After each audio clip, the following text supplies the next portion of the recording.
Hi, folks. Ryan Honeyman here from Lift Economy.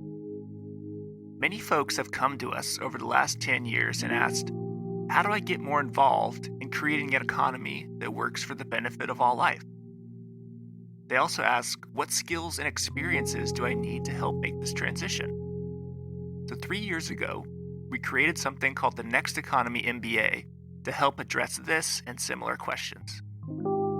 Lift Economy's Next Economy MBA is an online course that's designed for entrepreneurs, aspiring entrepreneurs, students, recent graduates, employees, and folks who want to learn more about transformational next economy strategies and businesses. Join the growing alumni network of nearly 250 alumni who've gone through this program and learned essential skills and hopefully built lifelong relationships for catalyzing businesses in the emergent and regenerative economy. So we encourage you to check out our course. You can go to lifteconomy.com/MBA. The next course, Cohort 7, starts on September 21st, 2021. So once again, go to www.lifteconomy.com/MBA. And now, on with the show.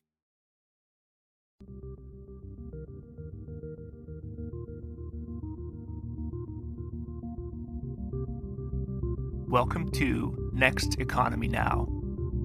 The goal of this podcast series is to highlight the leaders who are taking a regenerative, bioregional, equitable, democratic, racially just, and whole systems approach to creating the new economy. Gretchen, welcome to the show.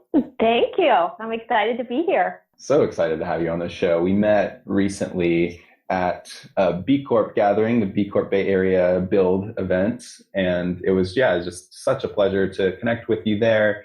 And I've just been really looking forward to having you on the show since then. So thank you for joining us. And just to jump right in, I'd love to know, where do you call home and why?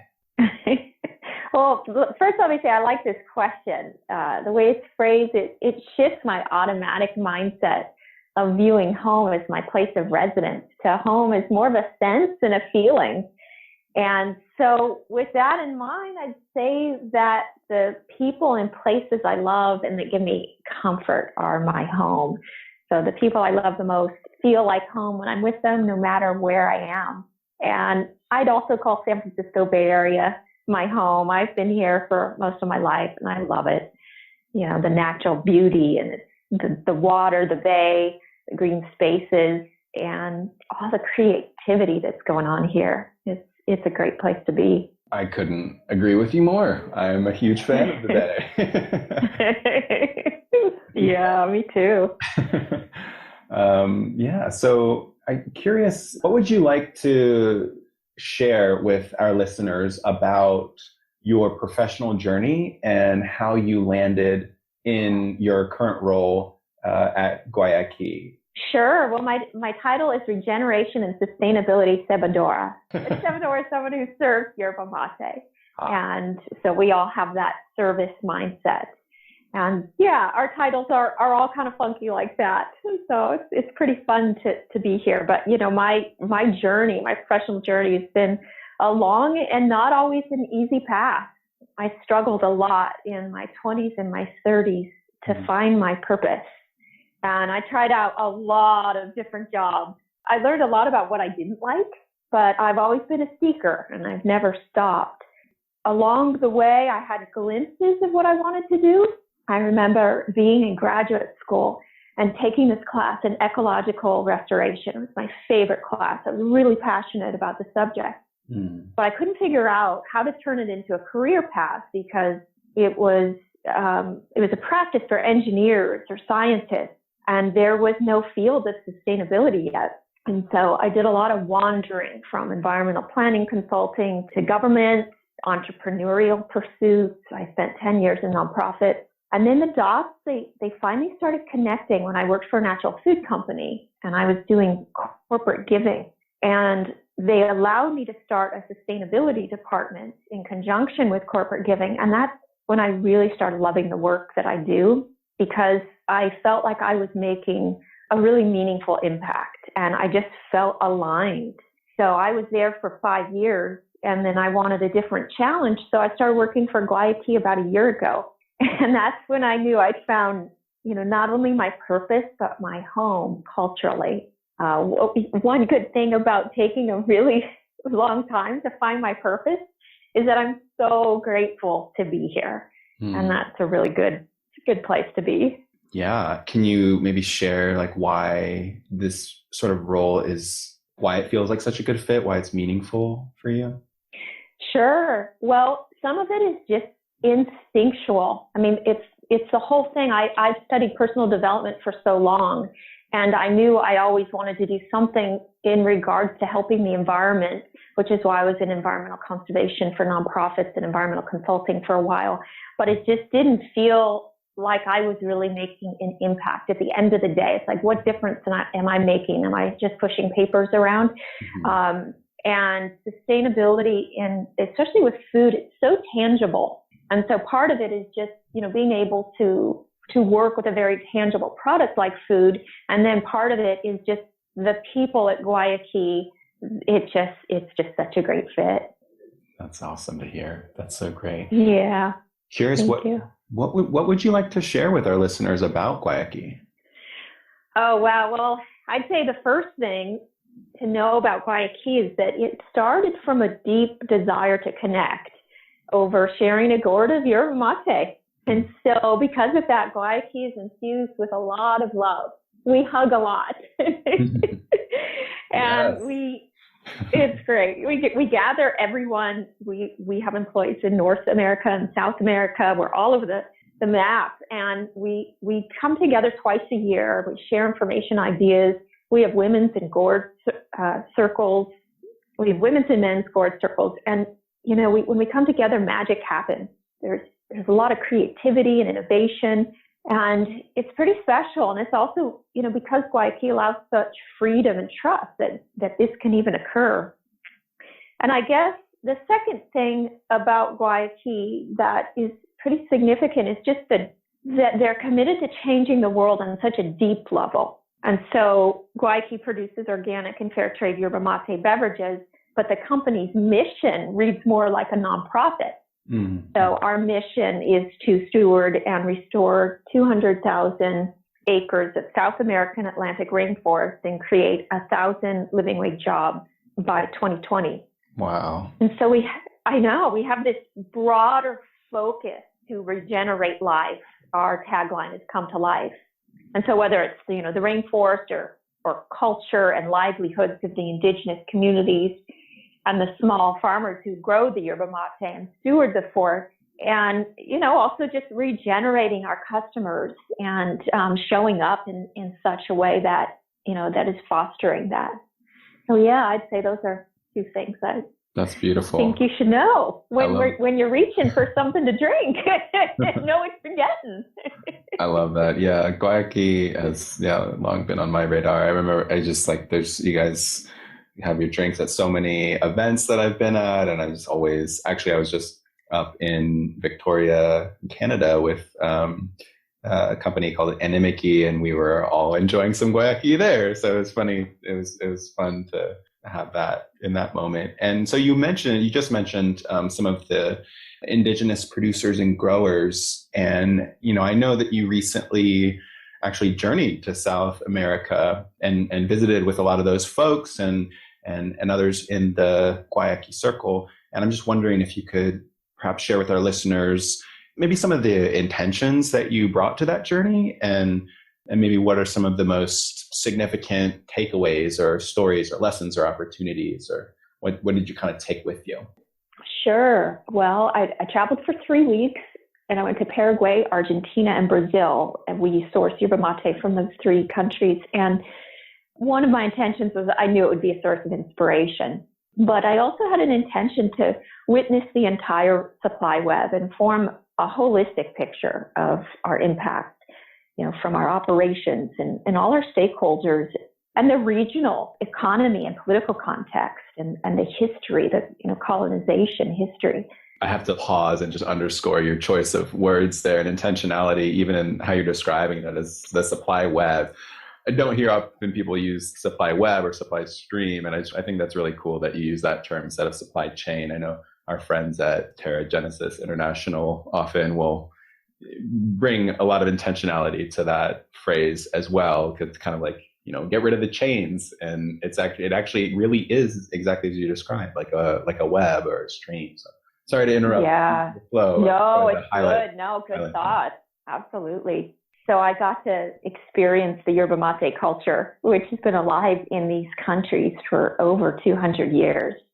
And I also got to bond with our team in South America. We have over 15 employees there. And we have this impressive team of project leaders who are the main contacts for the indigenous community. And these folks are local, very bright, they're committed to helping these communities. And in Paraguay, where we've been working for the longest with the Ache, the relationship is like family. It's pretty extraordinary.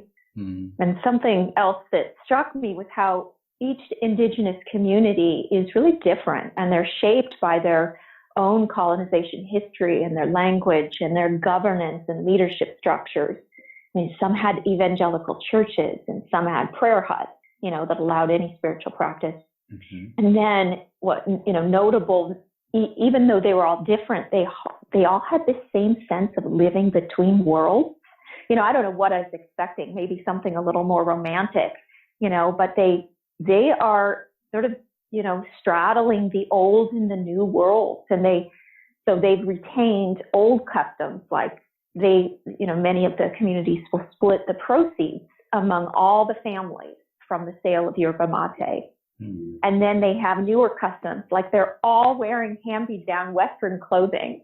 So you see these shirts that say like Tommy Hilfiger. It's just such an interesting place for them to be, right now. Yeah. And maybe what are one or two stories from some of the different perspectives of the people that you encountered that you feel sort of helps to form the mosaic that forms the larger impact narrative of Guayaki and how Guayaki is impacting these people in their lives, in their community, in their place? Well, I don't want to give the impression that Guayaki is a savior and the one doing the empowering. The people are already empowered. And Guayaki, if we can help remove barriers for them and they have the strength to shine and take action in their life and their community, then that's a beautiful synergy that impacts both of us. There's a woman leader with the Ache community named Margarita, and her story is one of both extreme tragedy and resilience. So when the colonialists wanted to move her community from their land in Paraguay, they killed her family, took possession of her home, and enslaved her as a maid and forced her to speak Spanish. And then she escaped later on and worked to reshape her community and be a leader and a real model of resilience to the world. I mean, right now, more than ever, we need leaders who are resilient. And so, for her community, yes, Guayaki has worked really closely with them, and we've provided a fair trade premium, and this is allowing them to, build schools and grow a garden to feed themselves and become resilient. But at the same time, when we visit them, we are impacted. So I was really impacted by Margarita, by her strength. And I was also really impacted by the heart of this community. My favorite memory of the trip was this loving welcome we received by the Ache children. We had a caravan of 5 cars we'd been driving to for 12 hours, and they waited up for us. We arrived at like 9 p.m.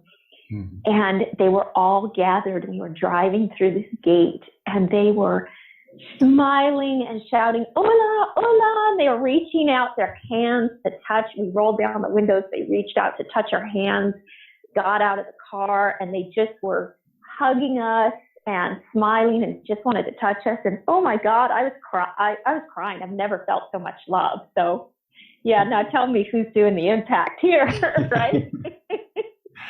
So that was one great story, and definitely one of my favorite memories.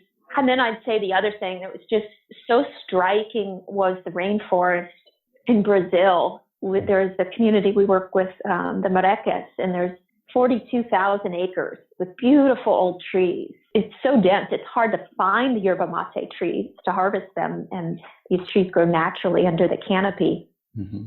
And surrounding their land used to be the rest of the South American Atlantic rainforest, which is one of the most diverse biomes in the world. It's now 90% deforested. Oh, God. So when I visited, you have to go and just see it really to describe it. When I visited them, I drove through this endless sea of agricultural fields, mostly GMO soy and timber. And we're driving on these 2-lane roads. There's just a continual parade of trucks hauling away these resources.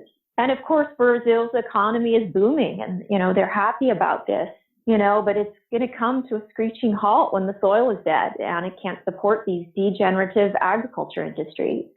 Yeah. And the thing is, we have all the knowledge and technology we need right now to prevent this from happening, but we don't have the collective will yet. So yeah, you've got to go down and see it. Yeah, I do. Yeah, and wow, I mean those stories are just so moving on a lot of levels. It's almost hard to even like fully take it in. I mean, between what Margarita has gone through, and I'm sure that's not a one-time thing, and also just hearing the resilience and how that partnership is happening with Guayaki. And I really appreciate the perspective that you and the Guayaki team brings to being really intentional with viewing it not as a savior thing, and actually like feeling the reciprocity in that mix. And I'm curious, with the intentions that you brought to that journey, in reflecting back now, since you've returned stateside, curious, how does it all sort of tie back into Guayaki and the larger ecosystem of which you're a part? I know in the past you had mentioned to me there's initiatives organizing with other companies that are sourcing from indigenous producers, companies with a focus on regenerative agriculture and climate action, B Corps.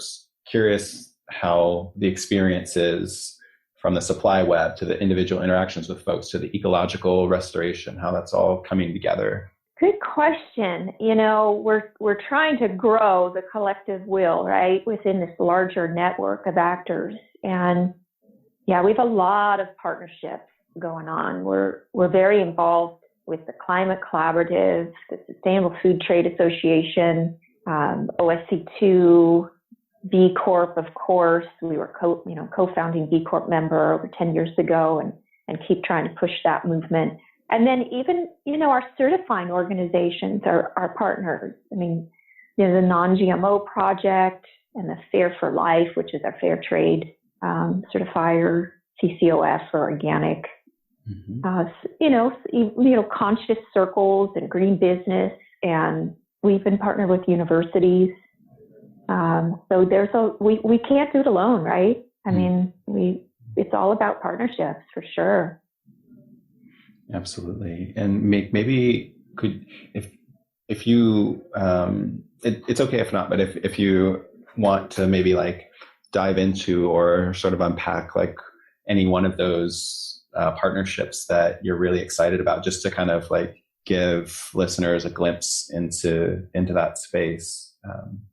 Is there one? Sure. Well, I think I'm probably really passionate about the Climate Collaborative just because I'm passionate about climate action in general and see it as one of our most important issues of our generation. So what I like about the Climate Collaborative is it's focused on solutions and thinking, sort of taking Paul Hawkins' project drawdown perspective.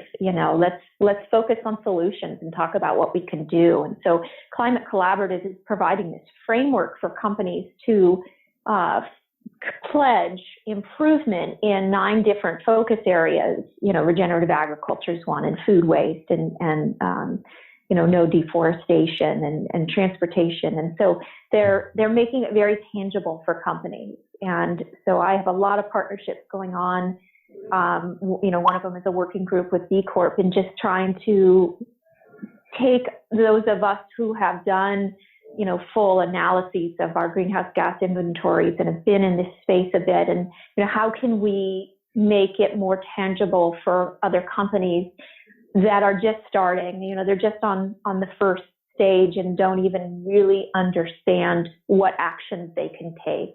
So I think that's one that I'm passionate about helping promote and do some support for. Mm-hmm. Yeah, thanks for sharing that. And just if there are any companies out there kind of listening that are interested in learning more about that and getting involved or supporting, what are maybe a few actions they could take?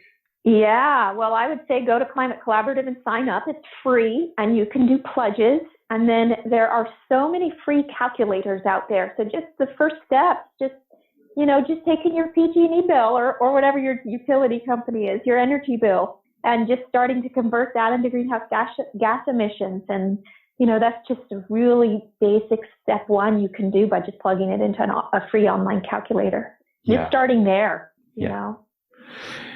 Yeah. For the Climate Collaborative, I believe the website is just climatecollaborative.com for our listeners. So you can go check that out and we can link to that in the show notes.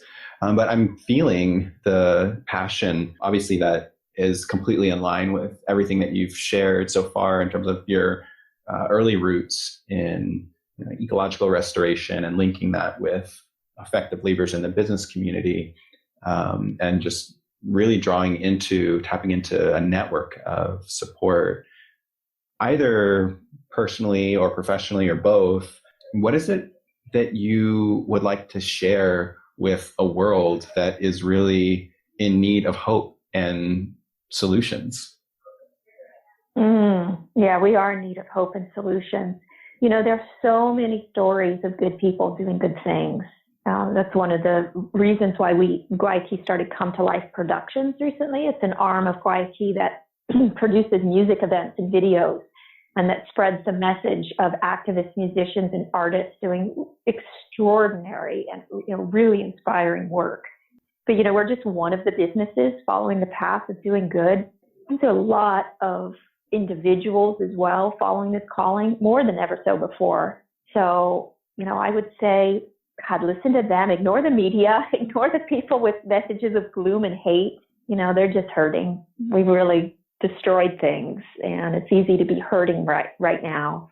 But reacting from that sense of being damaged just keeps us down. So we have to rise up as if our life depended on it and focus on the good we want to see. And above all else, believe in it in a way that fills you with emotion. That's the way we're going to manifest the world we want. Yes. So resonant with that. I'm excited to learn about the Come to Life productions that you mentioned. I'm really curious because I just, in a past life, was deeply engaged in music and studio recording and all of that. And just constantly, I've been really blown away when I see leaders in the next economy approach the space from this place of just deep vulnerability and fun, and lead with song and bring that language of love and emotion into the mix of the work. It just feels really, really powerful. Yeah, check it out, Guayaki.com. We just launched it, so you'll get to see some of the musicians. And it's all Guayaki. It's the beverages, but it's really about spreading this message of regeneration and connecting. And I mean, that's really at the heart of sharing a gourd of your mate. So it's just more of the same. So yeah, happy to be doing that. Love that. Outside of Guayaki and this work, what are some of the models or solutions or individuals that you're looking to for inspiration right now? Well, you inspire me, Andrew. When I met you, I was like, okay, this guy is so cool. Definitely have to sit down and as you said, break bread with this guy. So, the work you guys are doing at Lift Economy, just that whole paradigm, I love that. I'm also really inspired by the living system principles and the regeneration paradigm right now, and attracted to people who are speaking their truth without falling victim to hate and fear. I'm inspired by people working to change the world and not just talk about it academically. Oh my gosh, sustainability professionals, a lot of talking, a lot of conferences. We got to make it happen. Yes. So inspired by by people who are making it happen. And these are the brave change makers. They're showing us what to do to co-create a better world. So really inspired by those people. Amen, sister. And Amen. Thank you for what you shared. That's really touching. Appreciate that. And yeah, mutually. Yeah. So maybe just, I'm conscious that, taking time out of your busy day, and really appreciate you taking the time today. Maybe just one or two more questions. I'm curious how our listeners can support you and these intentions that you're holding. Come to life. God says it. Come to life. Everyone has a right to feel fully alive and passionate. And, I'd say to your listeners, do whatever it takes to find your purpose. Just fall in love with nature and people and form small groups of support to quadruple your effort. And, really be open to changing what you think you know. So, yeah, come to life. God, that feels so important. And come both of those things together and separately, like being open to questioning what we know. It feels like it's so dangerous. so often when we feel like, right, when we feel like we know so much about a thing, and like I feel like that's kind of in a big meta sense. It's like we feel like we know so much about the world and spaces, and they wind up having all these unintended consequences because we're not coming from that place of beginner's mind and humility and just openness and appreciate nature. Yeah. No, the regenerative paradigm is really all about sort of repatterning your thinking, and our thinking and our mindset is what's gotten us into this mess that we're in, with the global problems. And so, yeah, reshaping our perspective and being open and just being willing to question and shine the light back on ourselves. That's what I'm trying for. I love that invitation for reflection. It's so... There you go. I invite you and your listeners. Let's do it. Let's do it. Yeah. And I like in the come to life bit too. I'm just, there's a band called Mom Muse, just thinking of the music again. Have you heard of Mom Muse by chance? I have. I've seen Mom Muse in Sebastopol. Yes. Oh my God. They have this song that they recently recorded on the new album with the Thrive East Bay Choir, whom I also adore. And there's a song, the song is called We Shall Be Known. And there's just a line in there that it's just says, "It is time now. It is time now that we thrive." And I love it.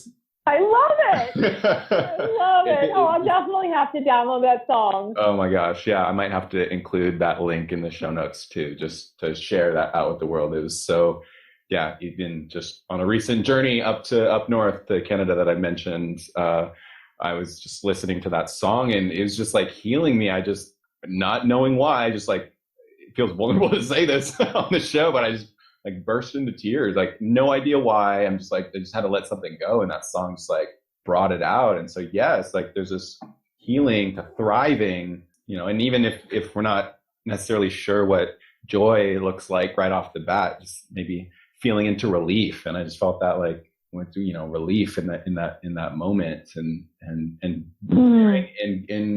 the other line in that song is, "We shall be known by the company we keep." And so I feel that, and I feel honored to tend these fires collectively. And so, yeah, I just want to thank you so much for being on the show, and maybe if there's any, just give you the floor, if there's any sort of final thoughts or reflections that you'd love to share before we wrap. No, just that it was such an honor to talk to you, and thank you so much for doing the work that you're doing and for inviting me. And thank you to all of your listeners. We're all in it together. Next Economy Now is a production of Lift Economy. To listen to all of our episodes, go to lifteconomy.com/podcast. That's LIFT economy.com/podcast. You can also sign up for our monthly newsletter at lifteconomy.com/newsletter. Please also rate and review our podcast on iTunes, Spotify, Stitcher, or wherever you get your podcasts. Thanks for listening.